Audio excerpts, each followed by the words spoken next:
use a microscope for? To see tiny organisms. What is the best use for a microscope?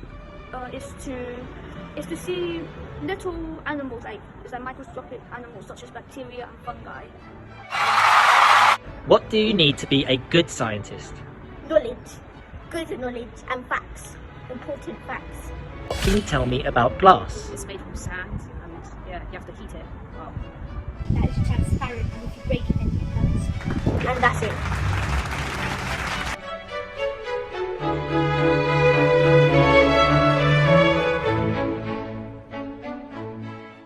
And that's the waste. So those are the three pieces I made. Those two are carved, and that one is added with molten wax. Thanks for watching. Hope you are enjoying what you can of your particular coronavirus crisis scenario, and let's hope that after it's all over we'll be able to get back into our glass work with renewed vigour, and hopefully there will be a world out there that's waiting to enjoy what we can make with our skills. Thank you.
Is generally made because the colour of a grape lies under the skin.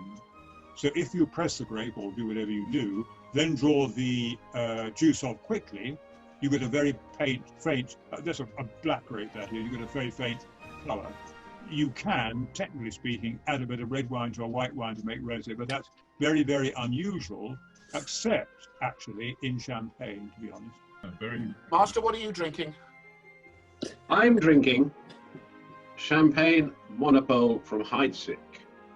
It has a very, very good head when you pour it first of all. Martin, what? I can't call it a head. That Mousse, sounds like I beer. think, Mousse, thank you. Thank you very much. I would love to be drinking a pink champagne. That'd be great. What we're actually drinking is something called La Folie Rosée. Now, the wine is in the name.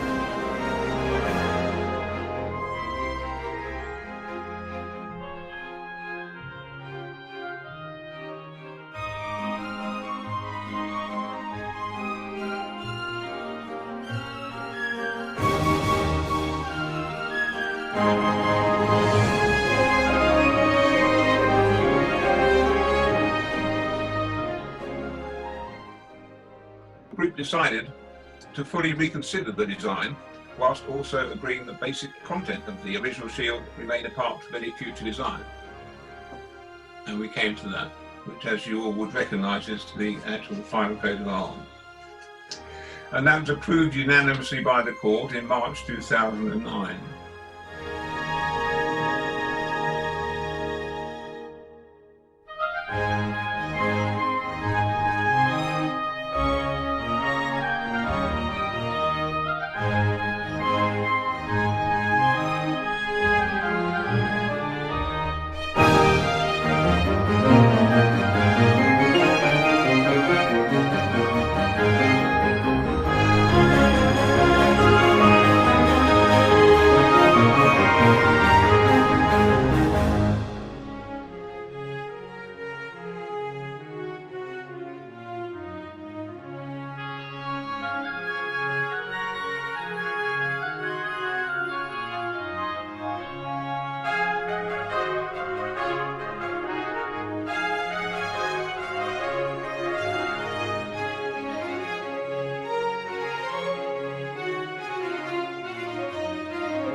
So the description explains what happened. This cemetery, it's called Hampstead Cemetery, but I live in West Hampstead because Hampstead Cemetery, St John at Hampstead, it got rather full, so they needed more cemeteries. And it opened in the 1860s, this one in Fortune Green Road. And it's a 20-minute walk from my house. So beginning of lockdown, what can you do? You can go for a walk and exercise. So if I tell you that it's a 25-acre site with 60,000 graves, I've left a few out, but I'm going to tell you about most of the graves. There's a lot of other people. Here's a few. Well, there's my uncle, St John Harmsworth, who was of the Harmsworth family and was a London magistrate, died there of drink in the care of the nuns in Tite Street. Oh, I know, St Dorothy's. Yes. Yeah. So there's a little bit for you. Oh, Good. Bill, I didn't realise that St John Harmsworth was a relative of yours. He was my godfather. He was married to my mother's sister. I used to appear in front of him very regularly then. Very good magistrate. Didn't we all? He was very kind to criminals. He wasn't too bad to obviously because Tony didn't get locked up. But also, he had a drink problem. You know the film and book, The Cruel Sea? Yes. And there was a ship called the Compass Rose. That's right. Which both he and Nicholas Montserrat served on. That's right. Yeah. And it was they were sunk, I think, weren't they? And all sorts of dreadful things happened to them. And it was obviously a very dreadful experience. And Nicholas Montserrat turned to drink. And every now and then he used to turn up where my uncle and aunt were living, and he and Uncle Jim would go on a bender for several days. That sounds about right. And he drank, he drank most of the family money. Wow. Hard luck. Wow. In the detail, the construction, the design, the history, the manner in which you do your own installations. Absolutely extraordinary. I had no idea at all. And I bet my bottom dollar nobody else on this call had any idea whatsoever. Not at all. The variety is a huge. Yeah. Extraordinary. Needs to have a word with our marketing manager. He's not doing a good enough job. That's me, by the way. All right, Joe. Is that you're talking about? Yeah. Yes, it's you got it. You must improve. All right then, everybody. On that note, we'll say good night.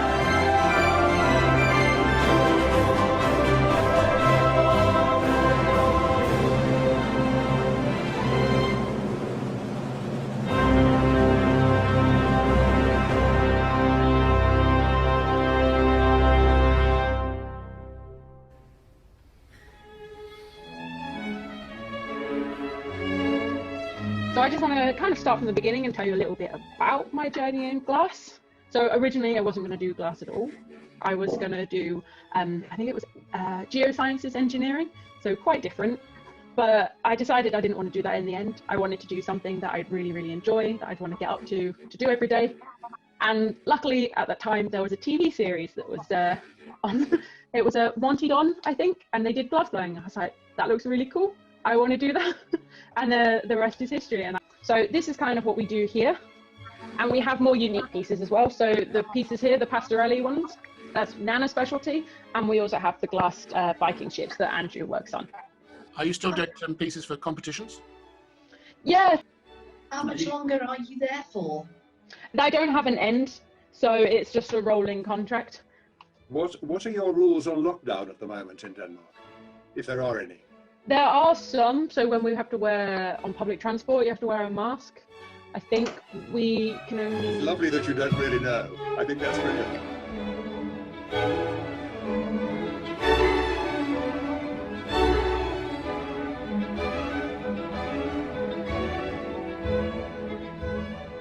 Dave, who looks after us, gives us great hugs when we're allowed to hug. Oh. My last hug with you, Linda, was on March the 10th, I remember.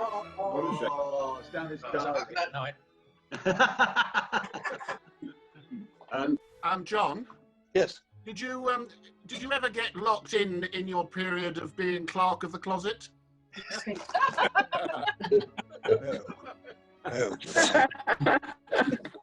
I have to tell you that of all the appointments that are listed, the one that gave most happiness to my friends was being clerk of the closet.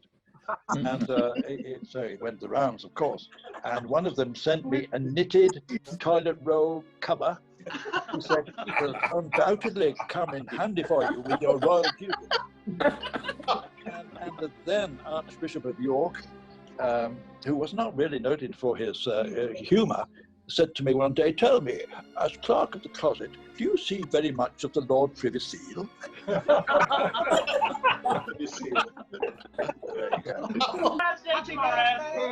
Wonderful birthday. Happy birthday, John. Happy birthday, John. Here's to our next meeting. Indeed, One final thing from the master. Please resist the temptation to drink all those wonderful bottles, whether it be Coke or wine, in one go. And whatever you do, don't bloody well mix it. Thank you. All right. Wonderful birthday, John. God bless. Have a lovely day. God bless. And good night to everybody. Happy birthday, John. Have a lovely day. Best wishes to everybody. Everybody.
I call upon all of you to drink the health of our company the glass cellars. May it flourish, root and branch forever. On that note, everybody, I think it's time to go for Good night. and have a pleasant evening. Gentlemen, good night and have a pleasant Good night. Bye, everybody. Cheers, Andy.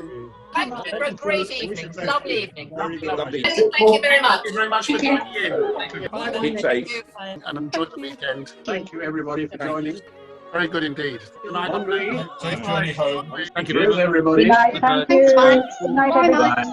Bye. Bye. Everybody. Thank you. Bye for tonight, everyone. Cheers. Cheers. Safe journey home. Au revoir. Au revoir. A bientôt. Bye.